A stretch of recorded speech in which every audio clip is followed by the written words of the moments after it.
کسے تخت بیٹھے ہوئے بادشاہ دی سب تو بڑی بے ادبی کیا ہے کہ کوئی بندہ آوے اور آ کے قریب کھڑ کے بادشاہ دے تاج کے ہاتھ پاوے اور تاج چھک لے اور جناب والا اس تاج نو کھسن دی کھومن دی کوشش کرے.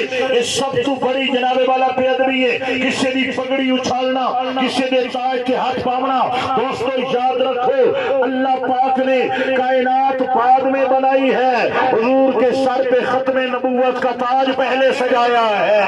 لہذا اس روئے زمین تے حضور اکرم علیہ السلام دی سب تو زیادہ بے ادبی یہ ہے کہ آپ دی ختم نبوت کا انکار کی توجہ اور حضور نبی کریم علیہ السلام تو بعد کسی اور واسطے نبوت ثابت کرن دی کوشش کی تھی بنے یا کسی بھی ختم نبوت دے منکر نو جناب والا مسلمان سمجھا بنے یا جناب قابل احترام سمجھا بنے.